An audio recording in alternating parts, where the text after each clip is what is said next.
Apprends à t'aimer pour ce que tu es et non pour ce que les autres veulent que tu sois.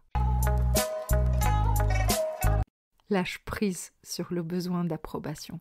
Bienvenue dans le podcast La Clé de Soi.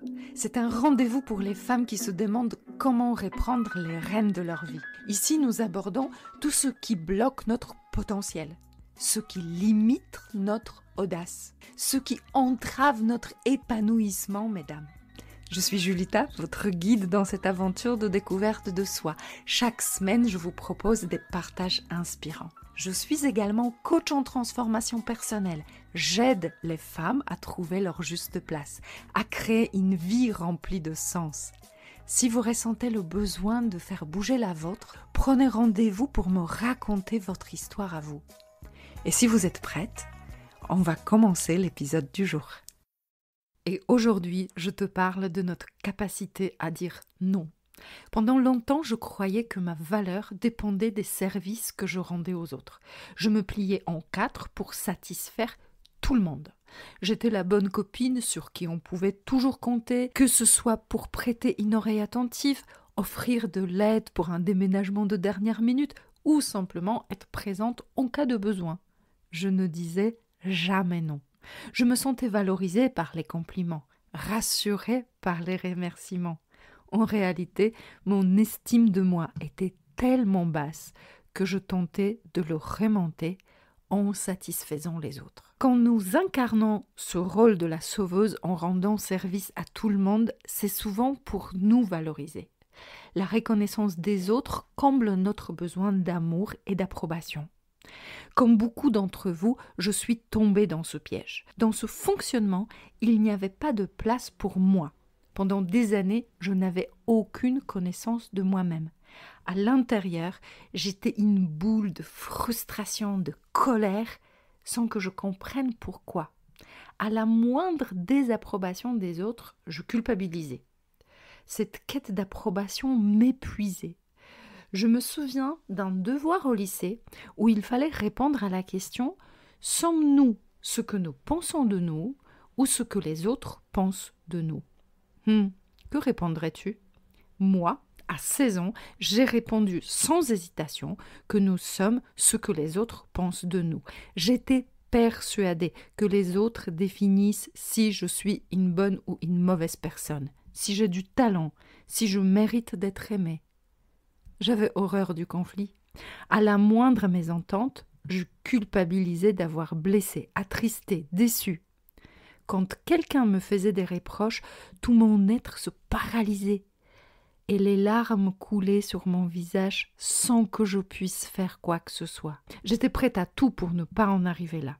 Pour éviter toute confrontation, je préférais me taire, cacher mes sentiments et faire passer les désirs des autres avant les miens. Naturellement, je me suis retrouvée plus tard dans les jobs d'assistante, loyale, serviable, conciliante. Sauf qu'au fond de moi, depuis longtemps, j'étais furieuse de ne pas savoir exprimer mes véritables besoins, de ne pas montrer mon potentiel, de ne pas dire et faire ce que je voulais par peur d'être jugée, critiquée, désapprouvée. Par qui, tu te demandes ? Mais par tout le monde. Quand mon patron était content, je me sentais compétente et intelligente. Mais lorsqu'il n'aimait pas mon travail, je me sentais nulle et je redoublais d'efforts pour être à la hauteur. Lorsque mes parents et plus tard mon mari, mes beaux-parents appréciaient mes choix, j'avais l'impression de prendre de bonnes décisions. Sinon, je doutais de ma capacité à réussir, je remettais tout en question. J'avais intégré à l'époque l'idée que l'approbation des autres était essentielle pour que je sois heureuse. Et tu sais quoi ? L'ironie du sort, c'est exactement cela qui m'empêchait d'être heureuse. Comment peut-on imaginer plaire à tout le monde ? Pourtant, nous sommes nombreux à tenter cette pirouette. Cela nous épuise, nous frustre, nous limite, mais nous restons obstinés sur cette voie. Et nous ajoutons une explication plausible du style « je ne peux pas dire non, c'est irrespectueux, tout le monde fait ça, c'est normal ».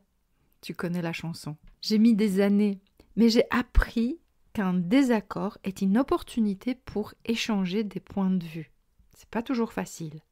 J'ai réalisé que défendre mes idées est essentiel pour créer une vie alignée avec mes valeurs. Exprimer mes convictions attire ceux qui les partagent et éloigne ceux qui ne sont pas d'accord. Et c'est très bien. J'ai enfin compris que je n'ai pas besoin de l'approbation de tout le monde. C'est extrêmement libérateur. Dire non avec respect et conviction. Voilà une belle mission. Pour pouvoir le faire, nous devons apprendre à recevoir des refus. Aujourd'hui, je considère un non comme un cadeau. Je t'explique pourquoi. Si ce sont mes proches que j'aime, je veux qu'ils se sentent libres de dire non. Je veux qu'ils sachent qu'ils peuvent me dire non tout en gardant mon estime et mon affection. Je les aime pour ce qu'ils sont et non pour ce qu'ils font. Si ce sont des personnes que je ne connais pas, ce à quoi ils disent non est un très bon indicateur de leur valeur et de leur capacité à poser des limites. Cela permet de mieux les connaître. J'ai tendance aujourd'hui à me méfier des gens qui disent oui à tout. Quand nous avons peur d'affronter le regard des autres et leur jugement, c'est comme marcher pieds nus sur des graviers.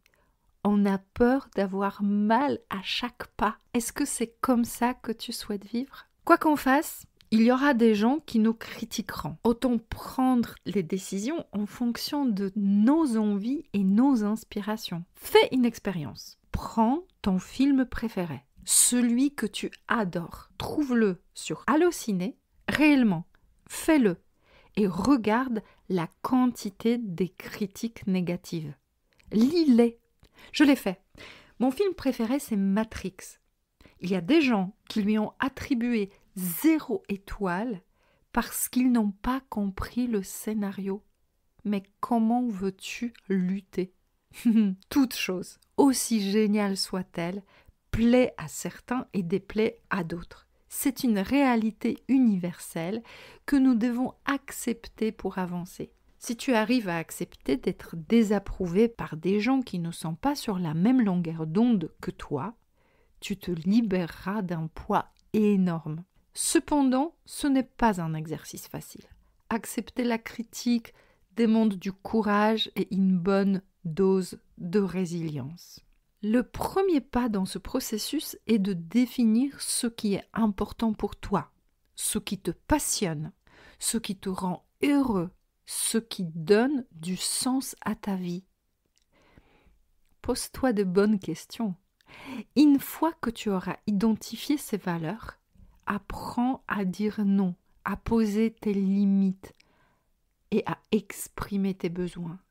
Tu verras, quand les valeurs seront définies, tu auras plus de facilité à choisir des bons mots et des bonnes personnes. Tu trouveras un équilibre de vie et ce sera ta vie à toi. Apprends à t'aimer pour ce que tu es et non pour ce que les autres veulent que tu sois. Je te le répète, apprends à t'aimer pour ce que tu es et non pour ce que les autres veulent que tu sois. Lâche prise sur le besoin d'approbation. Prends bien soin de toi. Un grand merci pour avoir écouté cet épisode de La Clé de Soi. Je vous invite à découvrir d'autres partages et d'autres personnalités dans les différents épisodes de ce podcast. Vous les trouverez bien évidemment sur votre plateforme d'écoute préférée. N'oubliez pas de liker, commenter, partager sans modération afin de faire résonner la voix de ces personnes inspirantes. Votre soutien est ma clé pour inspirer davantage de vie. Grand merci à vous.